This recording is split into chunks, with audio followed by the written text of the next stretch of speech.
Oke, Assalamualaikum warahmatullahi wabarakatuh. Shalom. Makasih buat kalian yang udah hadir hari ini. Dan sekarang kita akan belajar tentang sejarah perkembangan iptek. Langsung di next slide. Nah, pengertian iptek itu sendiri itu adalah iptek adalah ilmu pengetahuan yang mempelajari keterampilan atau alat hingga metode pengolahan. Iptek ini membantu manusia melakukan kegiatan sehari-hari terutama untuk memudahkan pekerjaan. Next slide. Nah, kemudian kita akan membahas salah satu teknologi yaitu komputer, di mana itu awalnya berawal dari mesin hitung mekanik oleh Charles Babbage tahun 1822. Kemudian Charles mengembangkan the French engine menjadi analytical engine. Butuh waktu yang cukup lama ya, 10 tahun untuk menciptakan mesin yang berbeda. Kemudian Howard Allen pada tahun 1937 merancang komputer yang mampu melakukan operasi aritmatika dan logika secara otomatis. Lalu, komputer pada masa Perang Dunia Kedua sebagai alat pendesain pesawat perang Jerman dan alat pemecah kode sekutu.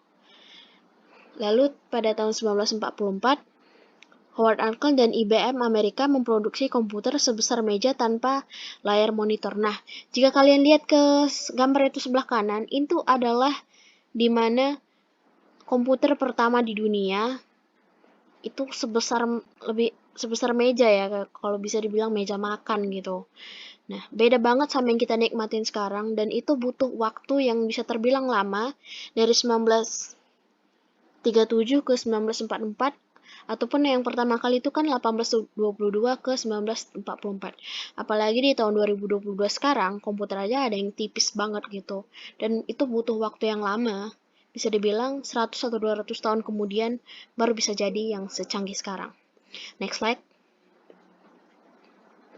Nah, kalau ada yang belum tahu, ini namanya alat faksimile. Sebenarnya alat ini adalah pengganti untuk mengirim pesan selain surat ya. Jadi waktu itu kan masih zamannya surat menyurat gitu, melalui kertas, ngirim dari kantor pos. Nah, kalau pada tahun itu, sekitaran tahun 1980-an, faksimile ini mulai digunakan untuk menggantikan mengirim surat melalui kantor pos, dan ditemukan oleh Alexander Bain pada tahun 1843, dan kemudian pada tahun 1902 Arthur Combe menyempurnakan mesin fax dengan mengirim foto dari satu mesin fax ke mesin lainnya melalui jaringan telepon.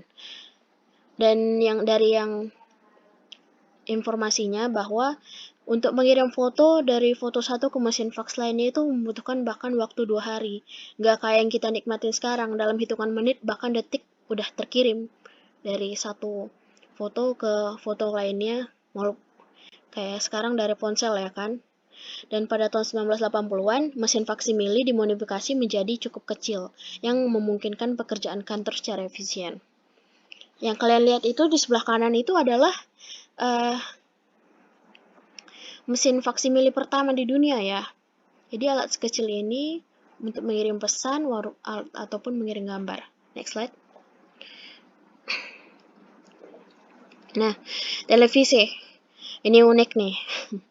Televisi ditemukan oleh John Logie Bird pada tahun 1923, dan baru pada tahun 1928, 5 tahun kemudian, siaran televisi mulai diluncurkan pada tahun 1928 dengan mengirim sinyal televisi dari London ke New York. Nah, itu butuh waktu yang cukup lama ya. Dari 1923, 1928, 5 tahun itu. Dan kalian bisa lihat di gambar sebelah kanan, itu TV dari tahun 1930-an sampai tahun 2010. Awalnya kotak gede, kayak lemari, lama-lama menipis jadi kayak layar monitor. Nah, mirip-mirip komputer. Itulah hebatnya perkembangan iptek yang dihasilkan manusia ini. Televisi monokrom sekitar tahun 1928 atau 1948 digunakan oleh berbagai negara. Televisi monokrom itu adalah televisi hitam putih yang nggak ada warnanya. Dan lalu pada tahun 1940, Peter Kurt Goldmark mengembangkan teknologi televisi berwarna. Itu baru tahun 1940 sampai 1953. Yang kita bisa nikmatin sekarang tuh sesuatu yang hebat banget. Oke, next slide. Nah, radio. Sebenarnya penggunaan radio ini, kalau sebelum datangnya televisi, ini merupakan sesuatu yang wajib gitu ya. Karena banyak penyebaran berita zaman dulu itu ya menggunakan radio gitu. Walaupun sebenarnya bisa dengan surat sih, cuman orang lebih senang menggunakan radio. Tahun 1896, seorang ilmuwan Italia, yaitu Guglielmo Marconi, mematenkan temuannya mengenai telegraf nirkabel yang menggunakan 2 sirkuit. Alat yang sering ditemukannya menjadi awal penggunaan teknologi untuk menciptakan radio. Awalnya, sinyal yang dapat dikirim oleh jaringan nirkabel itu kurang dari 10 mil. Sekarang lebih dari 10 mil, bahkan bermil-mil, kita bisa ngirim ke belahan dunia lain, misalnya dari Asia ke Eropa, gitu. Kita bisa mendengar apa aja berita dari sana. Ya.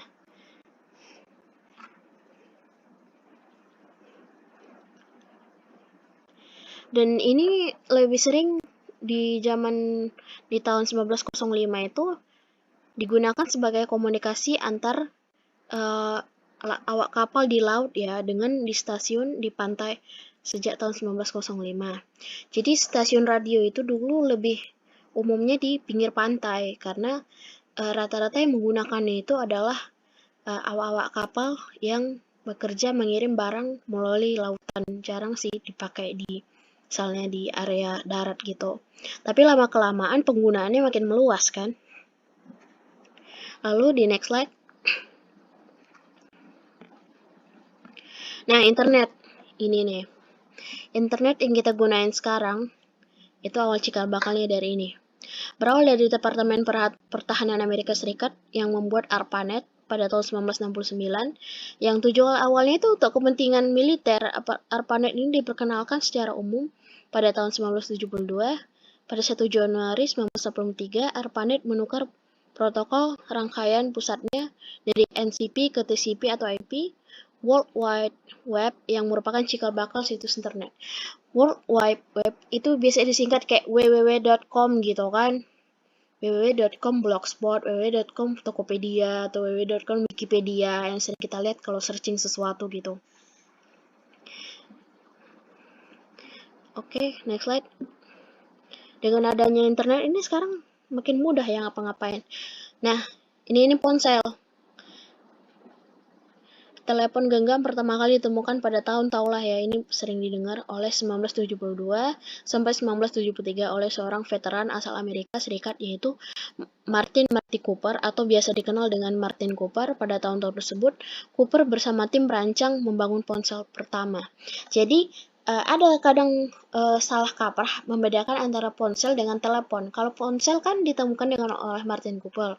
Kalau yang telepon itu Alexander Graham Bell. Bedanya apa? Kalau telepon itu pakai kabel, kalau ponsel itu enggak gitu. Dan ini yang di sebelah kanan ini bisa kalian lihat, itu adalah ponsel pertama di dunia yang ukurannya setebal itu dengan layar yang hanya menunjukkan nomor gitu. Nah, dengan layar sekecil itu gitu, dengan hanya menunjukkan nomor, beda banget sama yang kita pegang sekarang gitu kan, yang layarnya tipis, kameranya segitiga kayak bulat-bulat gitu. Terus ini kalau handphone yang ada di layar ini itu membutuhkan waktu cas itu bisa sampai 6 jam gitu-gitu. Beda dengan kita sekarang, kita 1 jam aja udah kadang bisa 100% kan. Terus ini hanya bisa nelpon, sementara yang kita pakai ini bukan hanya sekedar nelpon kan, mengirim pesan segala macam bisa dilalui dengan HP atau ponsel ya. Oke. Next slide. Oke, sekarang saya akan memberikan ya pertanyaan ke kalian untuk menguji seberapa paham mana kalian dengan materi yang saya berikan. Saya akan pilih orangnya ya. Siapa nih?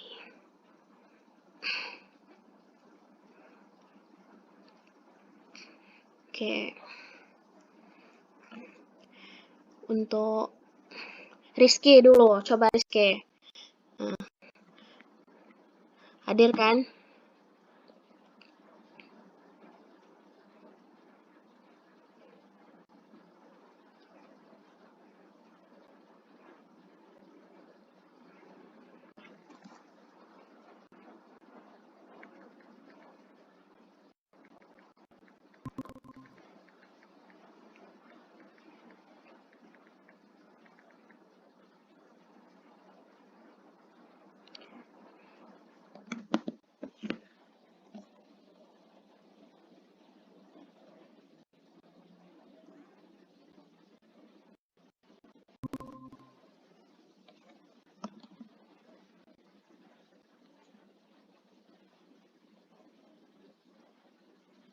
Oke, saya tunjuk orangnya ya. Coba Agatha jawab pertanyaan dari saya ya. Pertanyaannya itu adalah,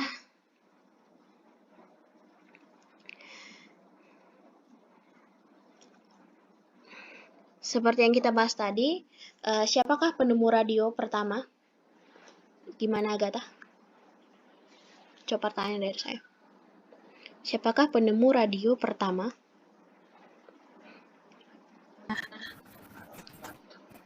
Tadi kan Ibu udah menjelaskan tadi kan penemu radio. Iya. Jadi dari simakan saya tadi, penemu radio itu adalah Guglielmo Marconi. Benar. Benar banget, Guglielmo Marconi. Oke. Ini yang jawab soal langsung dapat nilai tambahan ya. Selanjutnya, Dina. Nah, Dina, pertanyaannya itu adalah, apa dampak negatif perkembangan teknologi dan informasi ini, atau lebih singkatnya, apa sih dampak negatif perkembangan iptek ini? Seperti yang kita lihat kan, selain dampak positif yang memudahkan kita dalam mencari informasi dan lebih merasa mudah dalam membantu kegiatan sehari-hari, teknologi informasi ini juga memberikan dampak negatif. Salah satunya kalau dia di handphone dan internet itu bisa membuat atau menimbulkan penipuan. Contohnya kayak sekarang kan sudah marak media sosial. Jadi orang banyak yang menggunakan media sosial itu seperti kayak penipuan dan mengerjai orang lain dan lain-lain begitu. Jadi banyak orang menggunakan untuk menyalahgunakan ya salah satu kemajuan iptek ini. Oke, bagus juga jawabannya. Selanjutnya, siapa nih ya?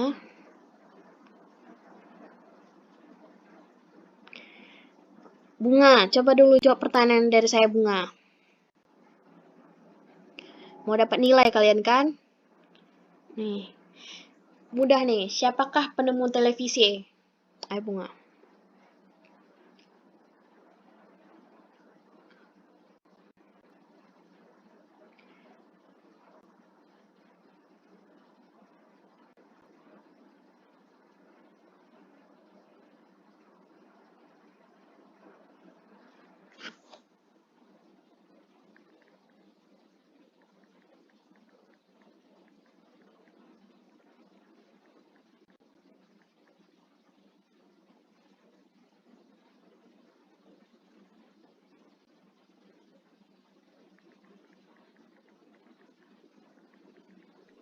Maaf Bu, Bunga lagi Oh, lagi ada gangguan jaringan ya? Oke, gak apa-apa. Kita ganti yang lain.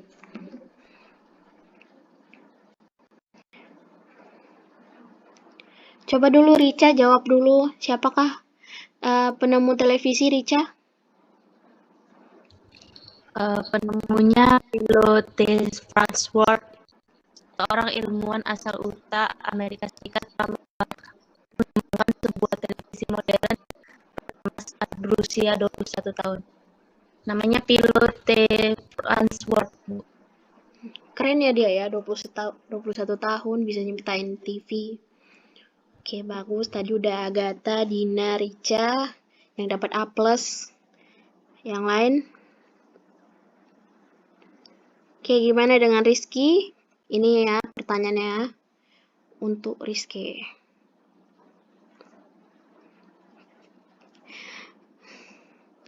Nah, pertanyaan ini, apakah dampak negatif perkembangan iptek bisa mengancam ketahanan negara? Karena kan seperti yang Dina bilang tadi, kalau iptek ini kan banyak disalahgunain. Dan apakah iptek ini bisa mengancam ketahanan negara?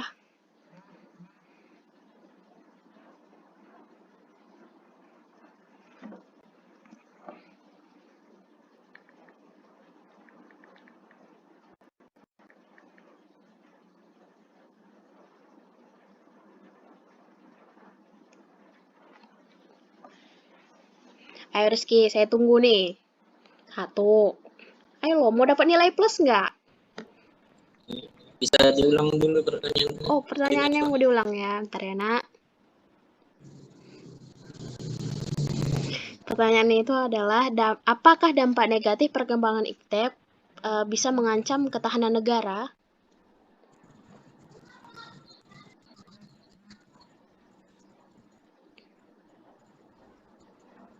Jawabannya bisa, karena pertama dengan penggunaan satelit oleh para teroris seperti melacak kondisi tempat mereka akan melakukan kejahatan. Yang kedua, melalui media internet, teroris dapat berkomunikasi dengan sesama teroris maupun untuk mencari pengikut.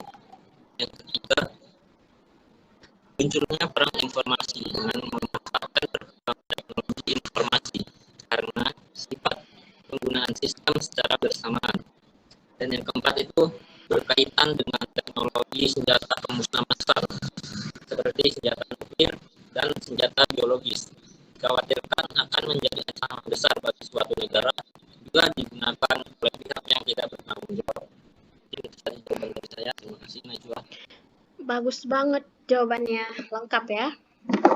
Jadi memang benar kalau perkembangan iptek itu salah satunya mengancam dalam ketahanan negara, terutama karena iptek juga kan merangsang perkembangan militer atau perkembangan dalam teknologi militer, terutama perkembangan pembuatan nuklir seperti itu. Baiklah, sepertinya semua sudah mengerti ya dengan apa materi yang saya jelaskan dan juga dengan pertanyaan yang saya berikan, yang saya uji kepada kalian. Oke, kita akhiri pertemuan kita hari ini. Assalamualaikum warahmatullahi wabarakatuh. Selamat malam. Waalaikumsalam.